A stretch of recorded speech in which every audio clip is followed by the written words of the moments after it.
Well, ladies and gentlemen, we have something very, very special for you. It is Matt Evers and Frankie Seaman from the Icebreakers podcast, and this is our bonus episode.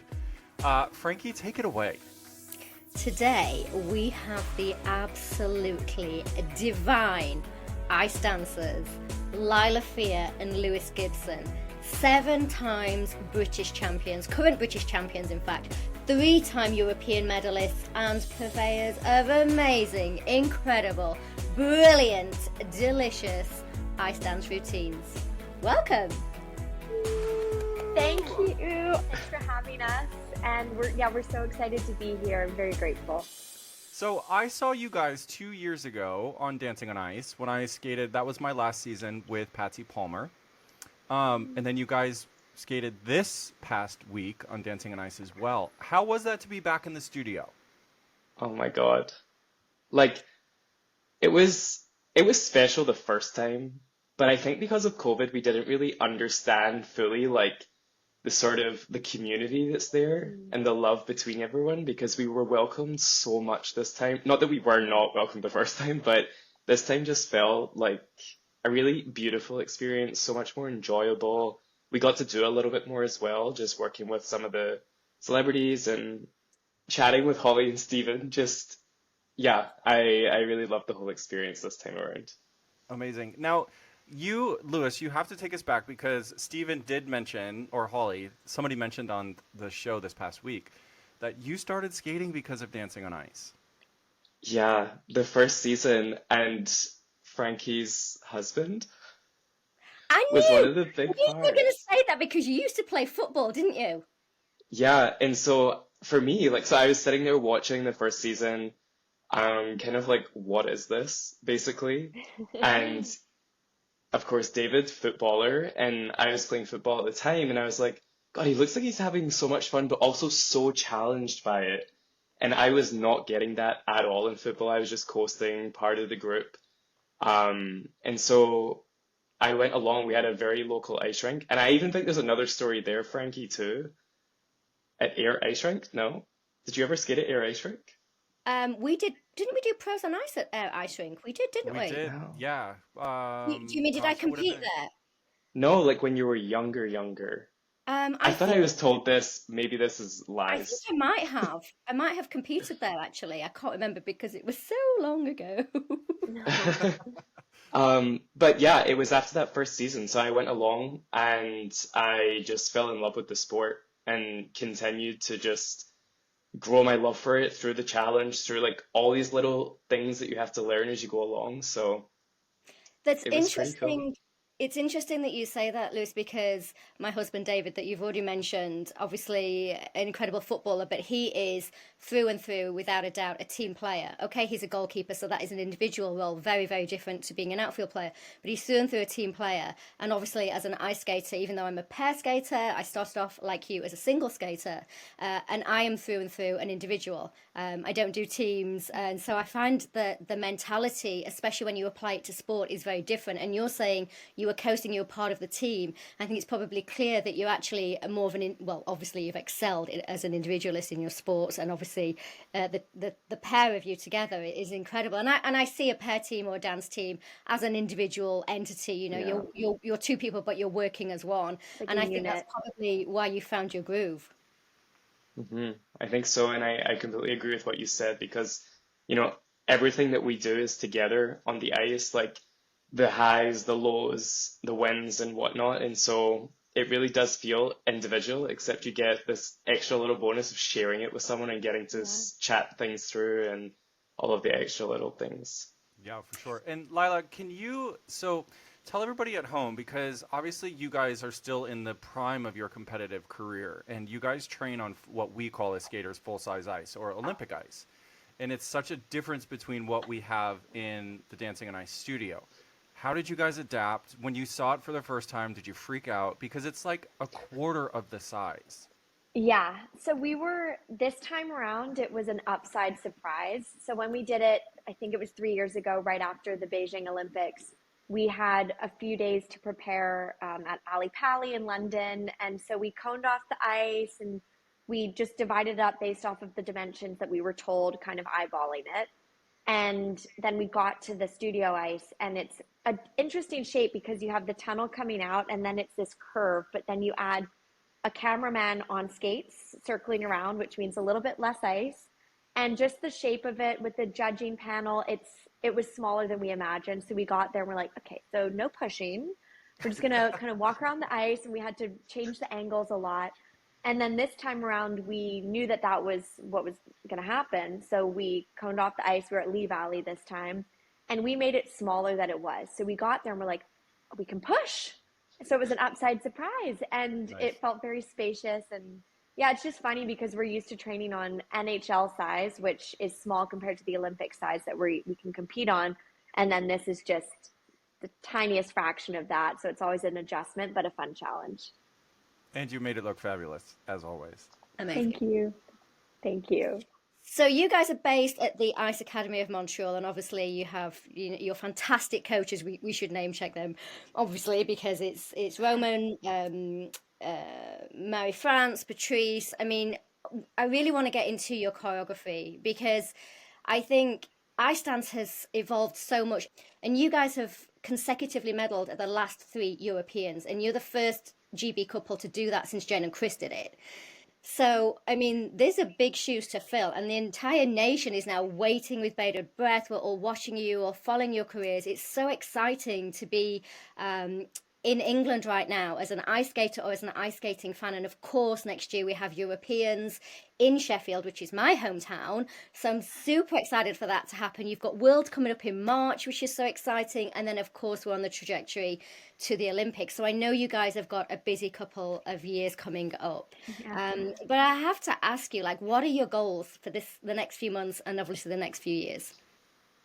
We always aim very, very high just because we're lucky enough to be in this sport, to be living this life. So why not go for the best possible outcome and give our all in the process of doing so? So for us, we want an Olympic medal, of course. We want to be on the world podium too. We want to be European champions. We want to just strive for all that's possible for us and fulfilling our potential. So on a daily basis, that means setting very clear goals and getting a sense of accomplishment every single day, and having a very high standard for ourselves, because ultimately we cannot control the score we get on the day, but we can control everything we do in training every single day and the standard that we set, and then performing to that standard on the world stage in competition and being very satisfied as a result. So there's a balance between what we can control, what we can't, but ultimately giving ourselves the best chance possible in whatever we do. Well, trust me, we all want those things for you as well, and we are waiting with bated breath. We're following you guys. It's actually very exciting because I think when I watch you guys skate and when I watch your competitive pieces, they're so very different to the other couples that we see on the circuit right now, who are, of course, your fiercest competitors, and of course they're at the top of their game and amazing as well. So, I mean, it must be brilliant to be amongst that perfection all the time. But what really stands out to me is your details. I mean, well, even, going back to a couple of years ago when you did the Annie Lennox routine, the Sweet Dreams, and just that little piece where she's like, hold your head up, and she's banging this out. I mean, she's got this fiercely powerful voice. She's a strong woman. And then all of a sudden, out of nowhere, you're in the middle of your step sequence, and Lewis just grabs your hairpiece and appears to yank your hair up. You hold your head up, and I'm like, please, this is delicious.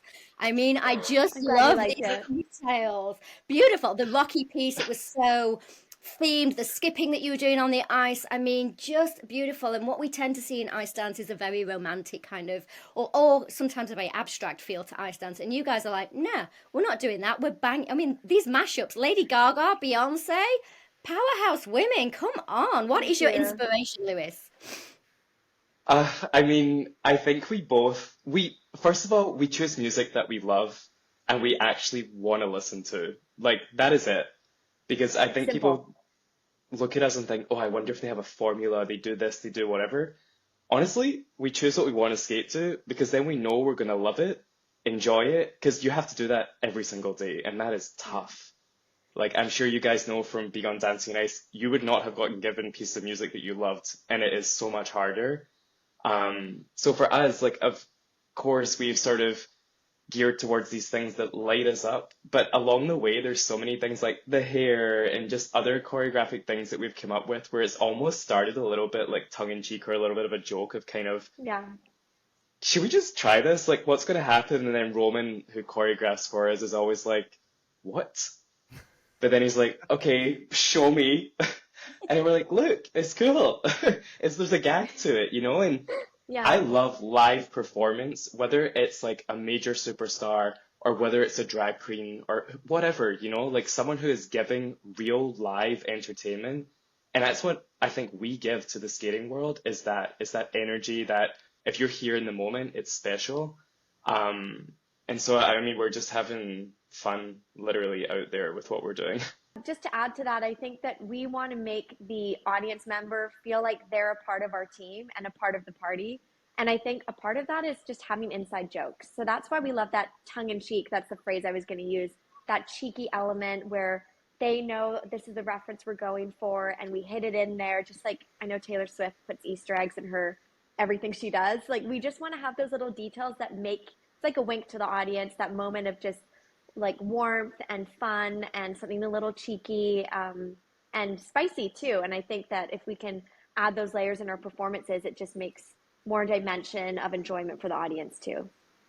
Absolutely. And two, you talked about or brought up a really good point. As far as you want to skate to something, and this was always a big thing too when I was competing, you do your program 2-3 times in a day, right?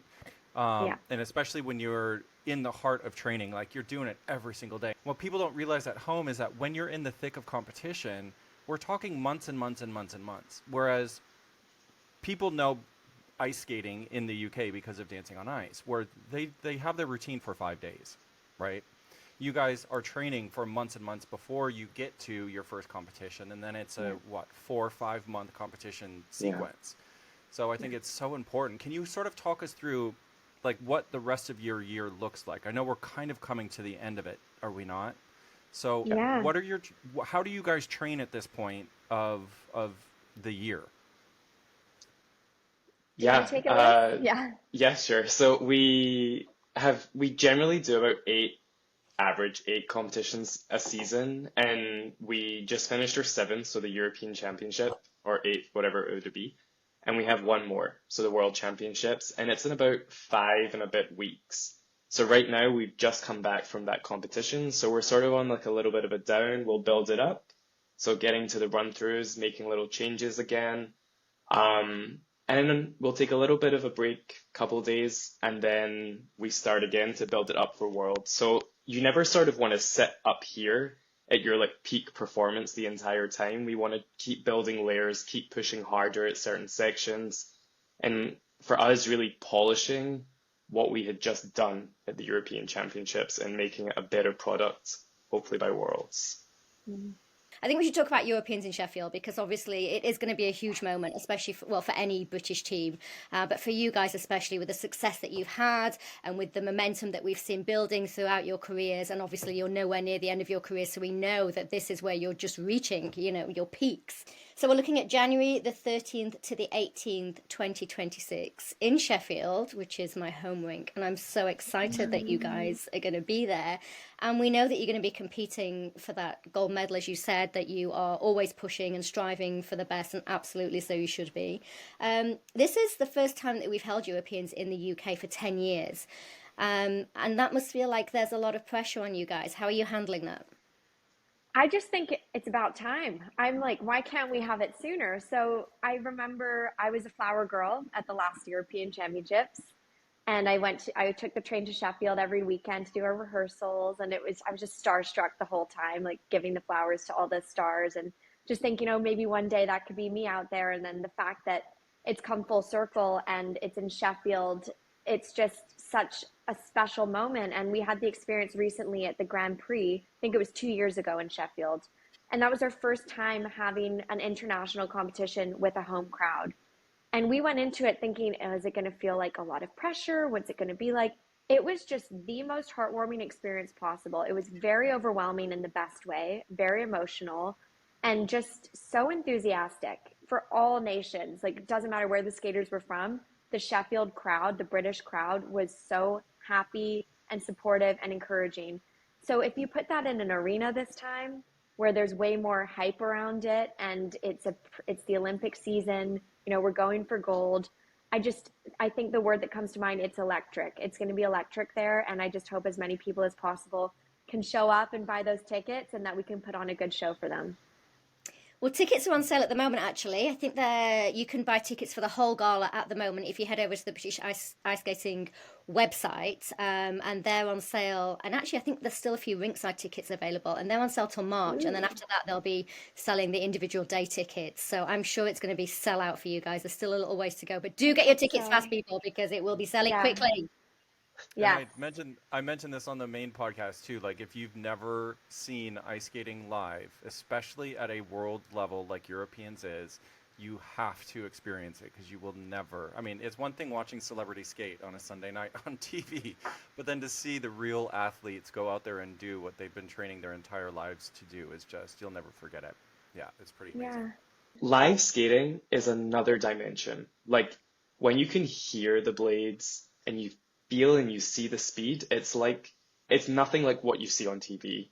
Like it's so much more magical and kind of like otherworldly in a way as well. Just like, are these humans doing this? But so I agree. Please, please, please come to watch it live.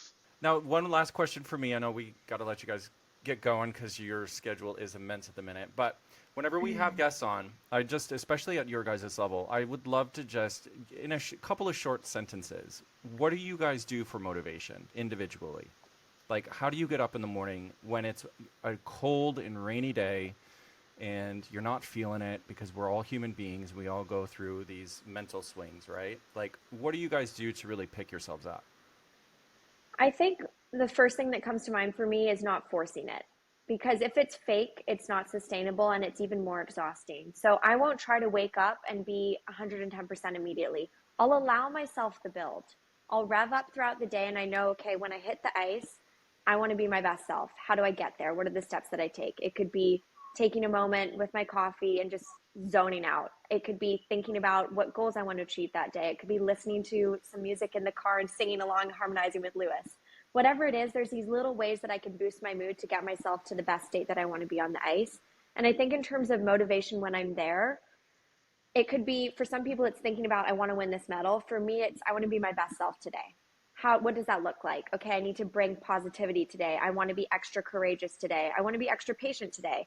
And just owning that energy and using skating as the vehicle to become that person. And then I know whatever happens, I get off the ice, I'm proud of myself and I can have my head on the pillow at night and be really satisfied and fulfilled with my day. Beautiful. Um, That Lewis. yeah, I know, right?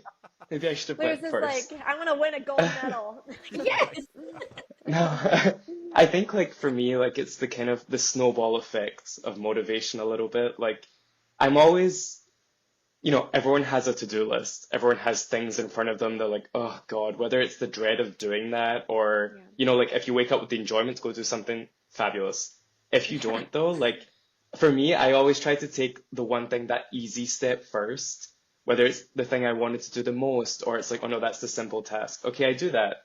Okay, I can do the next one. And then this snowball to that kind of bigger thing that was like right in front of me, like I didn't want to touch. All of a sudden you're there and you're sort of just rolling.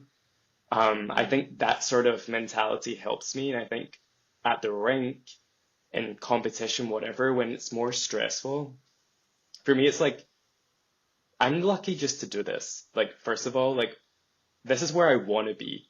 Like, I want to be here skating. I don't want to be stuck doing something that like doesn't excite me or light me up or whatever. So it's just those little reminders. Okay, I'm actually living the life that I had dreamt of as a kid. So deal with Enjoy it, it. enjoy it. Yeah. Yeah, like this is what you want.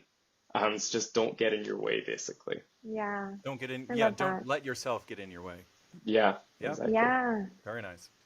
Very nice. But I think that's so obvious when we watch you guys skate, the enjoyment that you bring to the ice. You guys light up the ice in a way that we haven't seen for a very, very long time. Thank And I don't you. want to compare you to Jane and Chris because I don't think that's fair. Obviously, we know their journey. We know it was iconic and incredible. And look what they've done, what they're still doing for skating, 50 years later Yeah. is beyond Yeah. belief. But you guys are different. Ice dancing has evolved. Hmm. And you don't have the same relationship or connection on the ice that they had. Theirs was a very intimate relationship, and it felt like, we were drawn into this passion or romance or story that they were Very, very telling. private Very performances. private, yeah. And it almost felt like, oh, we were kind of spying on them. But with you guys, you just engaged the entire crowd. I mean, well, obviously the song choices that you picked, we've spoken about Lady Gaga and Beyonce. These are bangers. These are the mashups that we need. But the way that you engage a crowd, the way that your faces engage the crowd, I think is really it's truly a gift, and it's truly a talent, and it's not something that you can teach. So long may you reign. Thank you. That's so kind of you to Thank say. you. And it's our intention to just welcome as many people and involve as many people as possible, and to like give people that 4 minutes to just escape their life if they need to, or just feel a little bit happier or inspired. That's like what we want to do. So the fact that you feel that, it really means a lot. So thanks for saying that. Yeah. Well, you guys, thank you so much for joining us here on the Icebreakers podcast. We're going to let you go, probably back to a yoga class or hopefully an evening of relaxation. But Maybe. congratulations on everything that you've achieved this year competitively, and good luck. Break a leg, whatever we now say in skating, for Worlds in a couple of weeks. And I will actually see you at Worlds because I'm going to be producing the world feed for the rest of the world, not the U.S. broadcast, Wow. but for the rest of the world. So yes, I will see you in Boston. Oh, can't wait to see you Yay. there. And Yeah. you two are so great at what you do. Seriously, this was such a delight to be on this show. And yeah, you're just both so engaging and like confident. And it was just a really great energy. So thank you for having us. Yes, thank you very much. I second that. Absolutely. Well, thank you for being here. And actually, before we go, we should mention, actually, Lilah, you have your own podcast, don't you? Time for a self-promotion. Go. Oh my God, cringing. No, I'm kidding. I actually use this platform for mine, but it's when I'm not in the midst of the school semester, I interview people who have excelled in their craft, whatever it is, from Tony Award winning actors to Olympic champions to hotel managers. And my intention is to just show stories that the listener can see themselves in and be inspired by in whatever way possible. Because for me, role models were so powerful in my life. So I want to provide role models to whoever's listening. And it's called The Lilah Joe Show. I could chat to a wall, so it's great that I get to chat to people instead. And it's just this joy of mine and a skill that I want to keep developing. And I love podcasts full stop, like this one, and just being here has been so much fun. So thank you for this opportunity. Well, thank you. And we'll see you guys very soon. Good luck. Yes, thank you. Thank you.